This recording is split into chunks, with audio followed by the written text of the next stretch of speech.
And I thought, Jay, you're kidding yourself. You've been drawn into whatever's going on with municipal politics.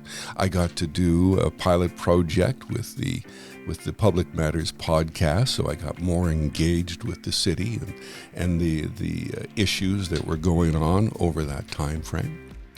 And I just said, I'm silly not to want to jump in and see if I can't make a difference to help out somehow, because I'm not dead yet.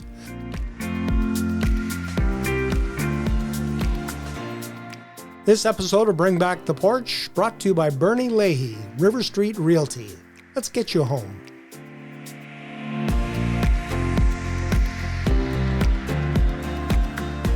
And joining me on the podcast today is a person that I am very familiar with.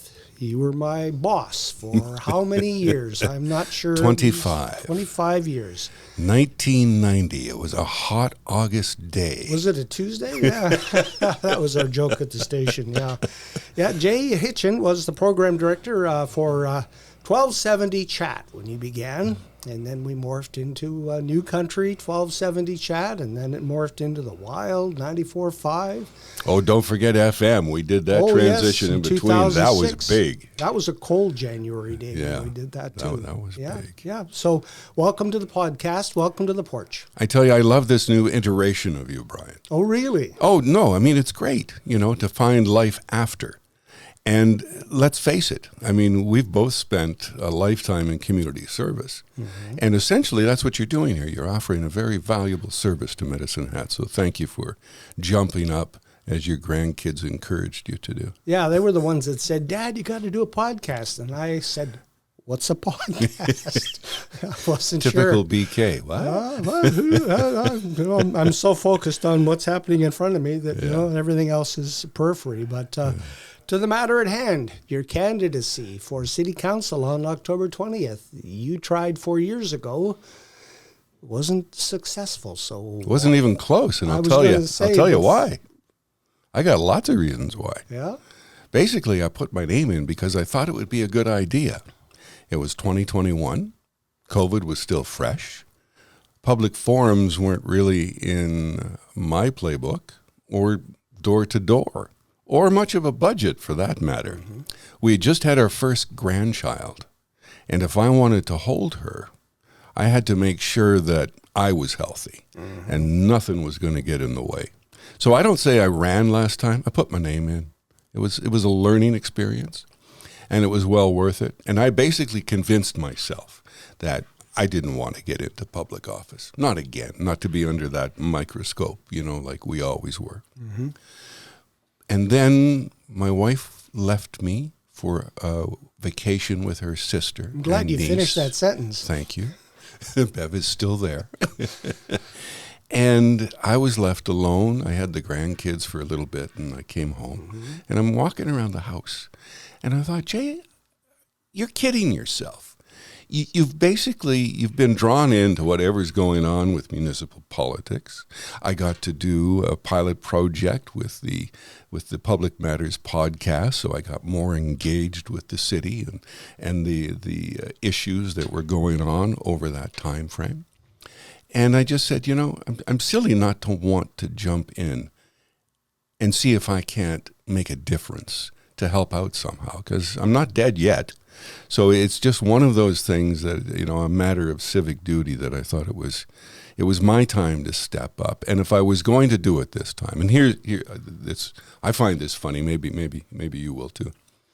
I messaged Bev while she was out in Nova Scotia. Says, hon, I think I'm going to put my name in for council. 2 days went by. She never responded. I collected all the signatures. I went down. I submitted my papers. Bev called me up, and I said, so, that's it, I'm in. She goes, what? I thought you were kidding. No, you're not kidding. I said, not this time. And I says, if we're going in all the way. We're not going to do any half measures this time. We're actually going to get out there, and we are going to run the race, start to finish. So how has this campaign differed from 2021 for you? I have signs. I've seen your signs. Nice green and black colors. Yeah, I hope it kind of highlights my background in marketing. A nice, simple, effective message. And let's face it, in this campaign with 39 council candidates and the other numbers which I haven't compiled, but I mean, we're well over 50 names that people are going to have to consider. Well, probably over 60. But name recognition is going to mean a lot. And my 25 years at Monarch Broadcasting, Pattison Broadcasting, don't really mean much because I was behind the scenes for most of that. Yes, my voice was out there, and occasionally I'd pull the odd on-air shift, but I wasn't the forward face of the radio stations. So my name isn't that big around Medicine Hat. Yes, I've got all types of connections, business connections with nonprofit societies. You know, I've met with these people, key people at the city over decades of living here and being involved in our own version of community service. So putting that forward, I believe, is going to make a huge difference in this campaign. And then actually getting out there and speaking with the individuals, participating in the forums and the podcasts. Yeah. You said something that really caught my attention, and I think you spoke to a lot of people who feel the same way when you were at the forum at the Esplanade, when you talked about raising your two boys in Medicine Hat and then watching them leave Medicine Hat for other opportunities. Yeah, my eldest son said, "Your worst nightmare? Your worst nightmare?" Yeah, I'm proud of them. I'm incredibly proud. They're both professional men, but I have to travel 5.5 hours through the back roads, summer and winter. Summer, we'd been traveling a lot lately because those little kids, there's 3 grandkids, all under 5. Like Violet turns 5 in 12 days. Mm-hmm. And I told her, I says, "Granddad can't be here for your birthday this year." "Why, Granddad? I want you here." And I said, "Well, I got some stuff I got to do." Ouch. Not that she understands. Yeah. But. Yeah. And that's the key. You want to create opportunities so that our children and our children's children can grow up and live and have a life in Medicine Hat. Absolutely. Yeah. You know, I mean, we have so much to offer here. And I know that my oldest son would have loved to have settled here. If there would have been an avenue for him, if there would have been some incentive for him to open up his family practice in Medicine Hat at the time that he was looking around, even an internship, something that would have, continued his education and allowed him to set down roots. Because he married a Medicine Hat girl, but now they're both in Edmonton. And it's really... what does warm my heart is the boys now live like 5 minutes apart. So Kobe's 2 girls and Steve's son, they get together, the cousins, and they're all playing. And they support each other while they're in Edmonton. So there is that solace for me. So how do we make sure that future generations have a life in Medicine Hat? Well, it's something I think people have talked about in politics for about 125 years. Do you have any idea what that is, Brian? I have been around for a lot of that time. Yeah. Economic development. I've said that on the podcast here, that every election that I've covered since 1978, that's been one of the top things. And if we keep talking about it, maybe we're not doing it right. I think maybe we spend too much time talking. I mean, I was buoyed by the... And this is all pretty new to me, but now there's going to be an advisory board for economic development. So that's great. So, I mean, we can talk some more, but we need to find some action that really delivers results. And for me, economic development is somewhat akin to building a brand with a radio station. Mm-hmm. You create a product that people love, that they can't do without. You attract the most listeners. Then you attract the most revenue. You build, you grow, you build. It all comes together. I mean, you have to have one to have the other. Now, a municipality is somewhat different because we can grow industry that will grow population. So those are things that we really need to look at. Like, what are those industries that fit with our community? And the new conversation around a regional approach, I have some positive feelings about. I need to find out more about it. And I'm actually planning to get together with one of the ward candidates this week to find out what those possibilities could be with the city of Medicine Hat. You're referencing Cypress County and the ward system. In particular, Cypress County, yes. Yeah. People always used to say, well, we need those big industries, the smokestack industries, to bring in 300, 400 jobs. But they're not out there like they used to be. And I can't say there's a lot of people who want smokestacks. Yeah, well, that was the... I know what you mean, Brian. Yeah. I think what we're looking at in the future is probably things that revolve around electricity. Mm-hmm. We have got one of the most valuable commodities under our control in the city of Medicine Hat. And in the next 50 years, electricity, I believe, is going to be an incredible currency. And this is in particular as we try to grasp the impact of AI. When you ask ChatGPT one question, that's enough power to light a 100-watt light bulb. How many questions are being asked every second? Like, it is beyond my comprehension at this point in time. And it's only going to grow more and more. You can't get into any sector now without people talking about the impact of AI.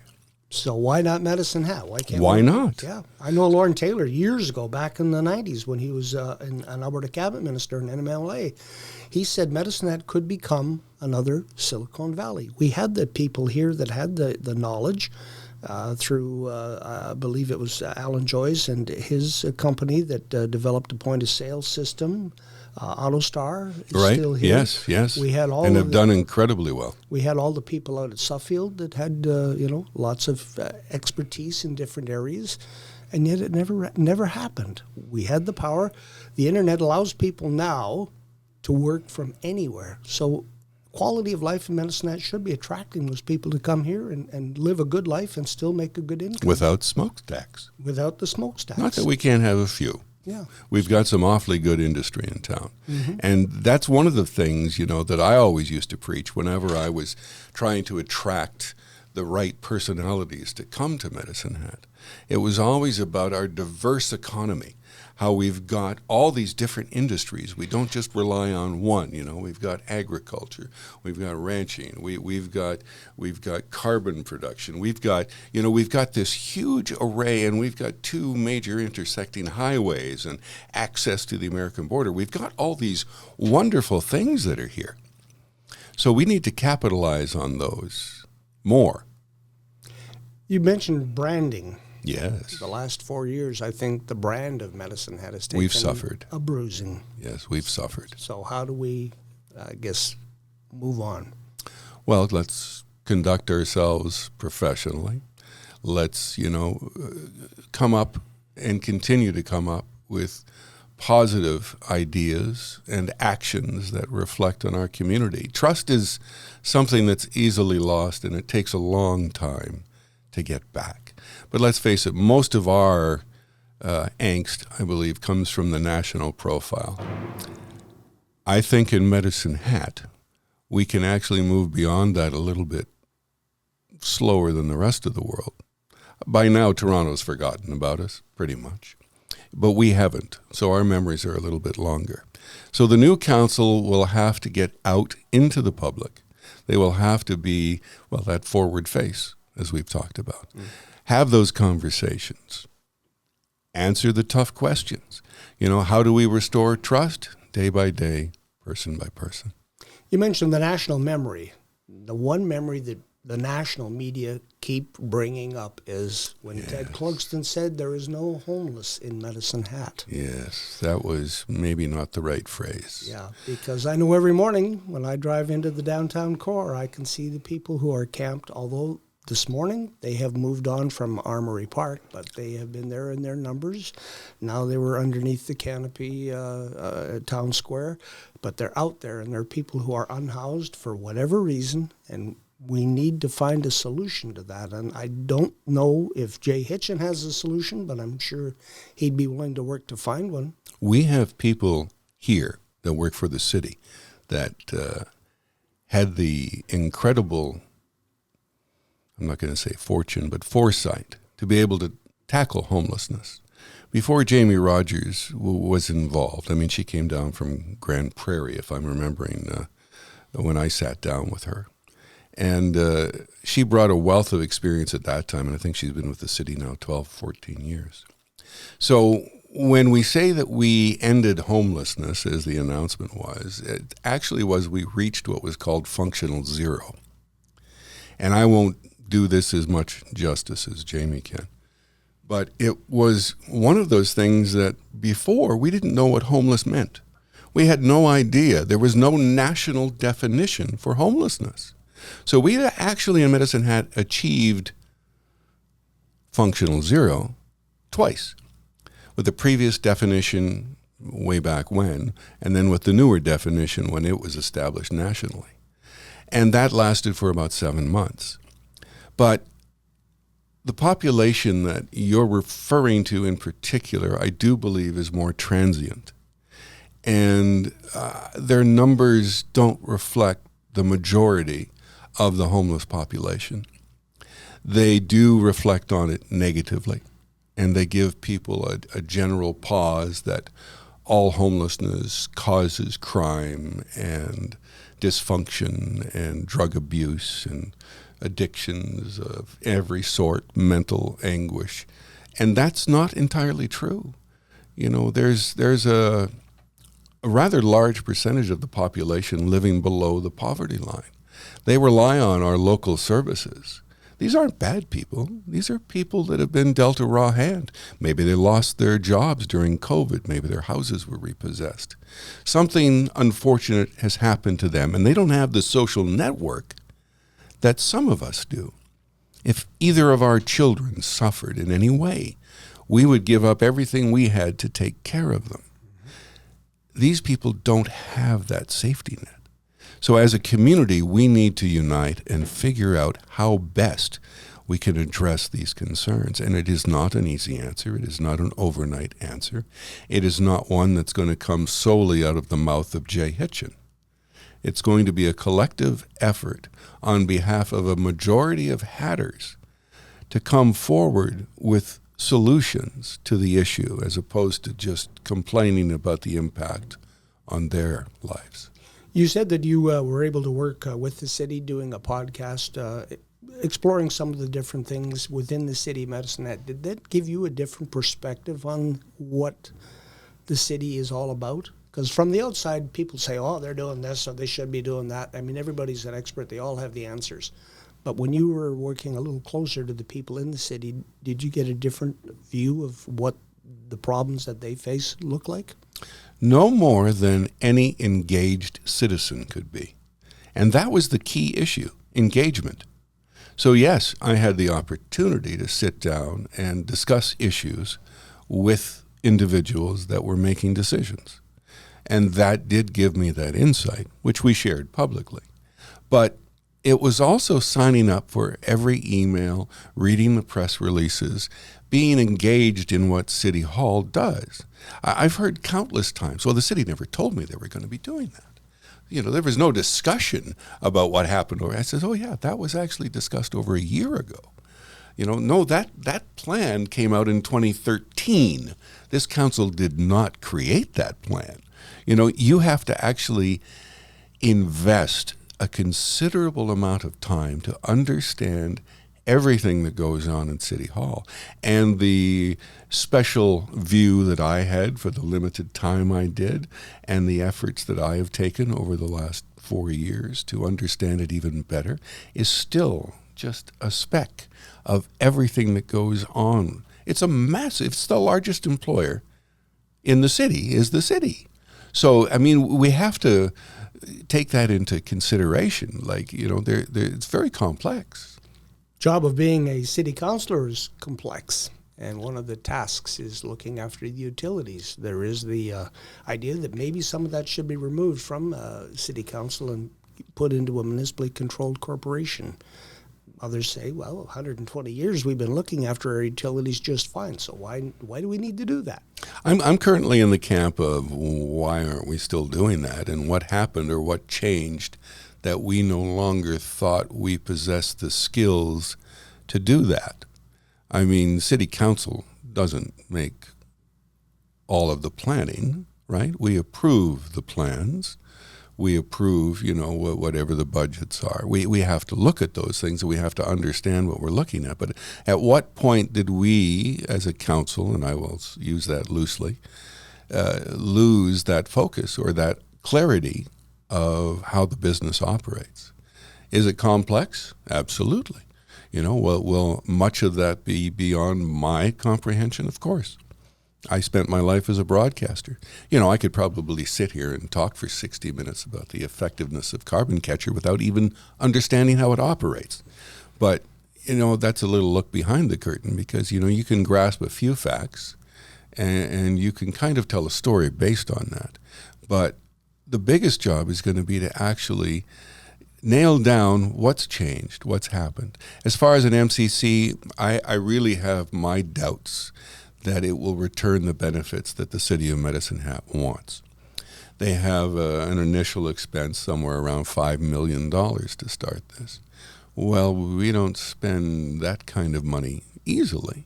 And if you're going to make that type of an investment, you want to have a guaranteed return. And when you're dealing with commodities, there's no guarantees. None. Salmon Solar Project sort of fits into that as well because the city has already put a considerable amount of money into that. We were talking earlier about the need for more power. Yes. Yes, and AI and all that. Salmon Solar, thumbs up or thumbs down? We have to look at the broad picture. We have commissioned a study at considerable cost to look at the viability of doing the solar farm. Why wouldn't we wait for that study before we give it thumbs up or thumbs down? I have great optimism that it could return benefits. I really do. Because let's face it, I've heard this more than once, and this was relatively new to me, but every major business that would come into Medicine Hat wants an alternative power source. They don't want you relying on a singular source. So until we have that alternative, whatever it is, if it's solar, if it's SMR, if it's hydrogen, whatever the next iteration will be, we need to grasp it. And why wouldn't we as citizens, with the depletion of our natural gas revenues, look at a possible replacement, whatever it may be, so that we can guarantee that down the road we have this Medicine Hat advantage. Oh, there's that term. Of course. For me it was always because I live in a great city. I can walk. My kids can walk to school without great fear. I mean, to me, that was always the advantage. It wasn't that my utility bill was $20 less a month than the people in Red Deer. Mm-hmm. I mean, that's great, but that's a relative thing. We come around to affordability, another issue that has been talked about a lot in this campaign, and that's property taxes and utility rates. You just said that the city doesn't spend a lot of money lightly, but there are those who would like to spend on many projects, including a Southside Recreation Center. And I believe the ball is already in motion from the outgoing council that they're going to go a little further down that road. I have to give kudos to the outgoing council. They've been under probably more of a microscope than any other council in history. They have been under incredibly adverse conditions. And as their last hurrah, they made some decisions. And I salute them for that, because this has been a discussion for a decade or more. I, as a resident of the South Side, have been eagerly awaiting for my little kiddies to be able to go to something like this.